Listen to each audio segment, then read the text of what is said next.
What can I do for you, gentlemen? You the guy with the Van Halen tickets? That could be. How much you want for something in the first 10 rows? Just go for it!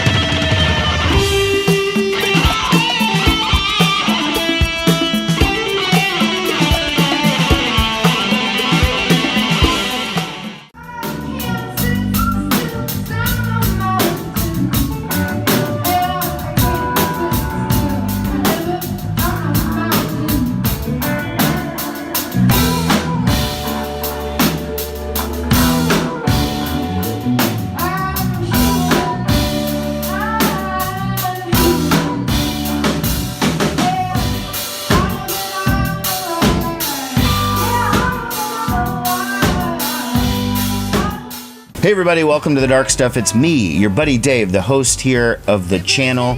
I got another great video for you. Thanks a lot for tuning in today. Hello to any new subscribers who have just signed on to this Dark Stuff experience.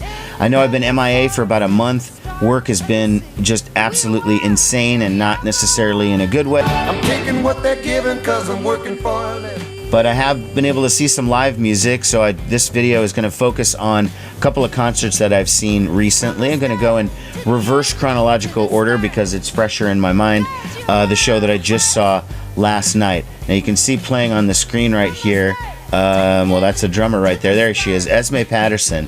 That's who I saw last night at Reverb Lounge. Now, some of you may have seen my earlier video where I did an entire video of her because I saw her last, I want to say March or something. I'll correct it if I'm wrong on the screen. And she played at the waiting room, which is right next door to Reverb, and it's a bigger room, and she was the opener for somebody else. And I went down there, and I was so blown away by her set that I wanted to make a whole video for her. So I figured, you know, I've already done that, so I'm not going to do that now. So I'll just kind of recap a show the second time I saw her, and this time in a smaller venue than I did the first time. Now, some of you may be asking, Dave, did you actually get to meet Esmé Patterson this time? Because you know there was a lingering situation with that last time. In the last video I pointed out that I wanted to meet her, and I waited around for a bit after the show, but I couldn't wait that long because I had to go to work or whatever, and so I ended up taking off. So this time it was my mission. You know, it's happening. It did happen.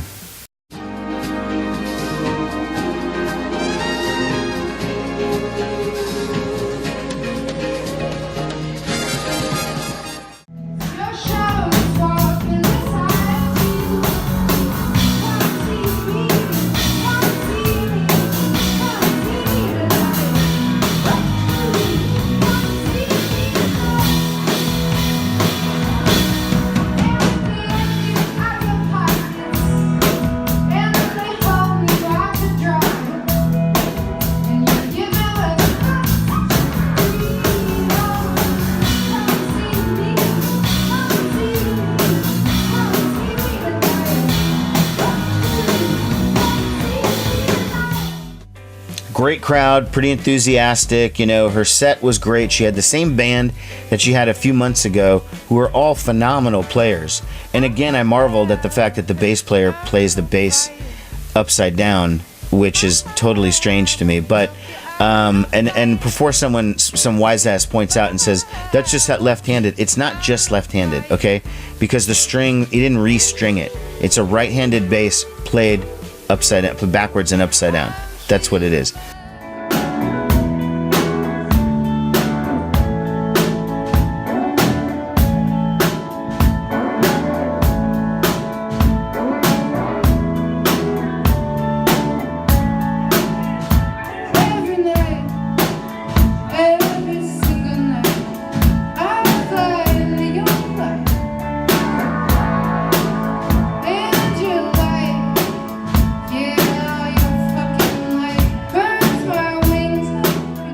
Esme played songs off the albums that I already had that I knew, which was the We Were Wild and the Woman to Woman record. Those are the ones that I had prior.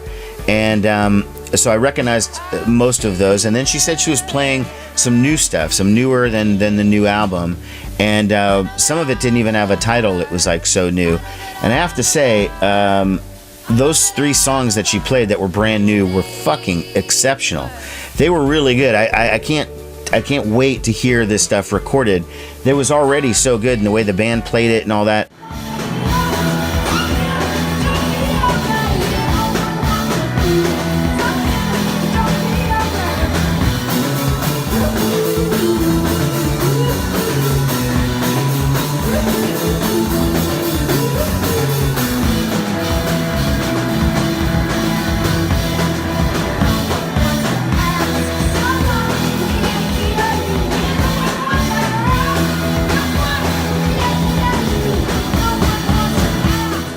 So out of respect for the fact that it's unreleased music and I don't know what it might be changing or evolving or whatever, I didn't get any clips of her new stuff. I decided just to leave that for, you had to be in the room to catch it or whatever. I let that go. But all of my clips are stuff from her pre-existing albums.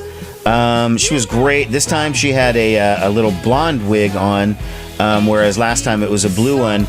And it's funny because when I met her, I kind of thought, like, when I looked at the old video, it definitely looked blue, but also in the waiting room, the way their lighting's set up, it's heavy blue. Everyone always looks blue in my photos and videos because their lighting rig has a lot of blues, apparently. So I thought maybe she had actually had a blonde wig the whole time and it was blue, but we cleared that up. No, she has more than one wig. That was a blue one last time, now it's a blonde one this time. What else can I tell you about the set? I don't know. It was great. It was thoroughly enjoyable. I liked pretty much every minute of it. I got to chat with her a little bit after the show, which was very nice. She's super friendly. She mentioned that she stopped by the Hi-Fi House during the day. You might want to reference my video of when Tommy Stinson performed at the Hi-Fi House. It was a personal highlight day for me on that one, so there'll be a little thing at the top of that. Okay, and that's really pretty much it. At the end of the show, after I talked to Esme, I said I was going to buy the We Were Wild album again and just have her sign it because I only had it on CD. But then she had this one called All Prince's Eye. And this is her first album. And I got her to sign it right there. It's hard to see. It's black ink on there. And I still haven't heard this one. She told me it's pretty different than the 2 that I have heard. It does come with this lyric sheet. And I kind of wish I would have had her sign this. Because I could have just framed this. And that black would have looked all right, you know, on the white shirt or on the lion or something like that. So anyways, so I'm going to listen to that new record. She did say it had like strings and it was differently arranged and stuff. That was her debut. She was very young when she did it. But I kind of feel like I'm going to like it anyways because I've already liked all of the other stuff. So again, this is yet another recommendation to pick up some Esmé Patterson music, or at the very least, go see her live when she plays. And if she's opening for somebody you don't dig, just go for the opening set and then take off if that's what you want to do. What else you got?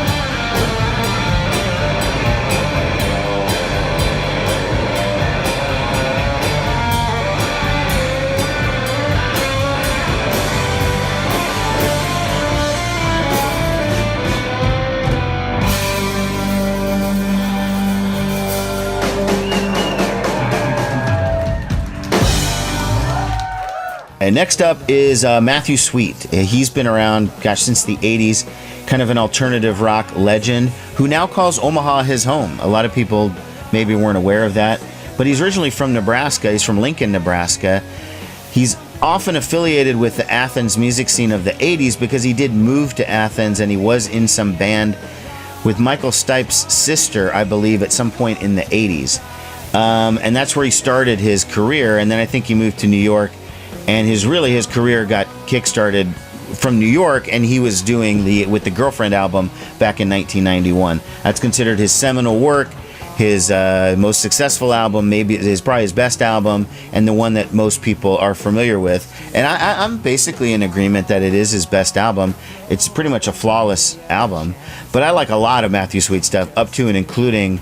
I don't have his brand new album. He just put out a new album just like 2 weeks ago, and I don't have that one yet. And I was going to pick it up at the show, but they were only taking cash, and I didn't have enough cash, so I just decided I'll just get it at some other time.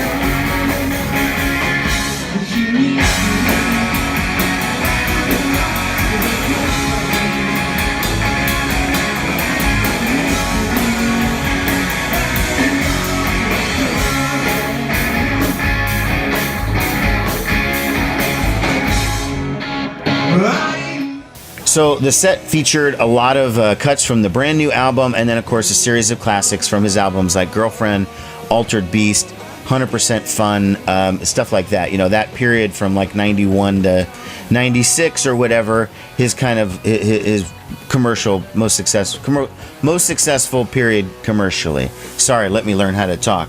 The band was phenomenal. Now, I just saw Matthew Sweet last summer. He performed at the Maha Music Festival. He was on the stage that I managed, and the band was almost the same drummer, same bass player. Matthew Sweet's the same, obviously, but he got a new guitar player, and he said his name at the show, and I don't remember what it was, and I'm sorry about that, but that guy is fucking awesome.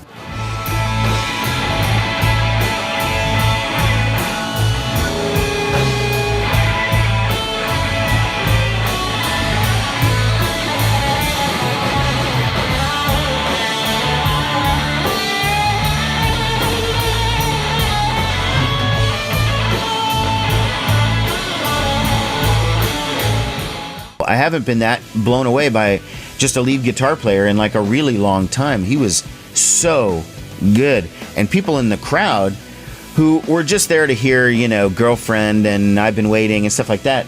You know, I had this woman come up to me and she goes, "Man, that guitar player's like really good, right?" You know, and I was like, "Yeah, he's fucking exceptional." Like, how did this guy get so good? But anyways, that was a serious highlight of the show. So Matthew Sweet did 2 nights in Omaha at the Waiting Room. He did, it was the kickoff of his current tour. And like I said, these were his hometown shows. I didn't go to the Saturday show. I went to the Sunday show, the second show. And, you know, there's about 100, 120 people there. Not packed, but it was a good crowd because I could get right up close and stuff and really enjoy it.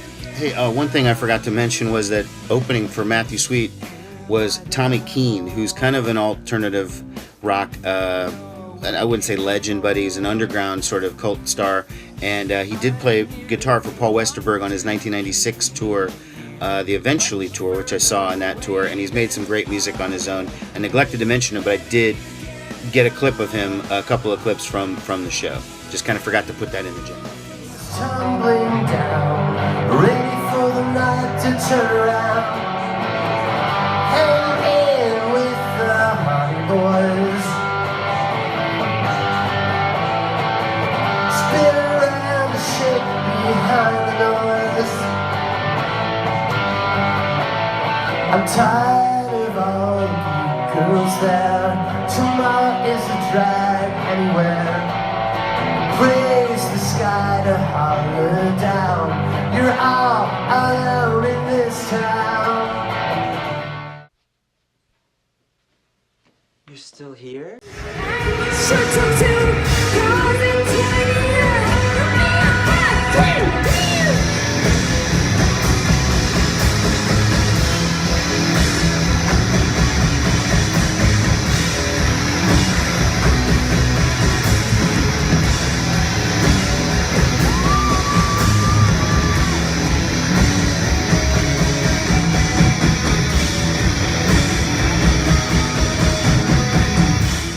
So about 2 weeks before Matthew Sweet, I was at the same venue, the Waiting Room, to see the Welsh band. That is a band from Wales, for those geographically challenged like me, called The Joy Formidable. Great band. I've been into this band for, I don't know, since 2000, 10 or 11, I want to say, when I first heard them. They also were at Maha last year, just like Matthew Sweet was, and but they were on the bigger stage, and I didn't get a chance to really see them.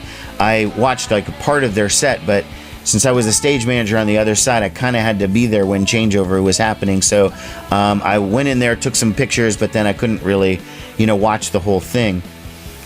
From what I could hear, they sounded great at Maha. This set, though, I don't know.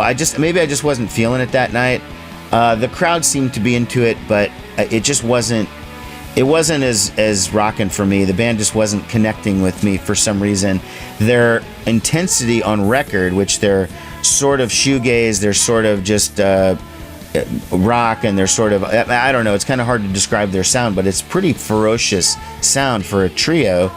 It just didn't pack that wallop that night, and I don't know. And they're also moving into this sort of mellower phase, because then they played this song called, which is one of my favorite songs by them, called This Ladder Is Ours, which is an amazing song, but they did it like this acoustic version, which apparently they did an acoustic tour, so they sort of brought a little bit of that into the show.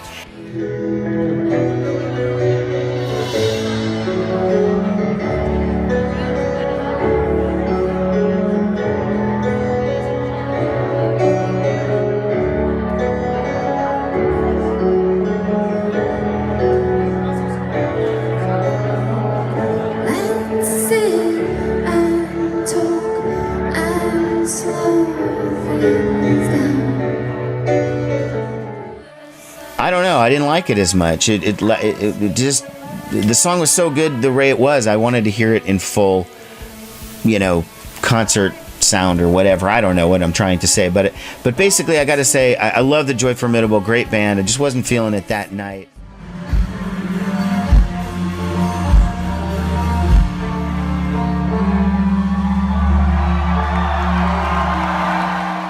Okay, and then the last show I'm going to talk about, I really don't have very many clips from it because I was on the side of the stage the whole time, but it was Modest Mouse. Modest Mouse played at this place called the Pinewood Bowl Amphitheater in Lincoln, Nebraska. So it's about, less than an hour away from where I live. And I was able to go in with one of the promoters, so we got there early. And most of the day, I kind of hung out in the trailer, in the production trailer. So, I wasn't really watching that much of the day's events. We weren't really doing that much. And then when the show started, we watched from the side of the stage. And while that is really cool watching from the side of the stage, because you have this vantage point that nobody else in the audience gets, because they're right there, literally just a few feet from you. You also have to be very cautious what you're doing, because there's crew people running around, and the monitor guy is on the side. So they're busy working. You don't want to distract the artist in any way by getting up, but you can't walk up close on stage or whatever and do that. You have to kind of keep your distance. Also, you don't hear the full sound of the show because the PA is above and ahead of you. So you're only hearing what's going on the stage with the stage amps. So you don't get a lot of vocals, you don't get a lot of the real mix of the sound. So it's cool on one aspect, it's not as cool on other aspects.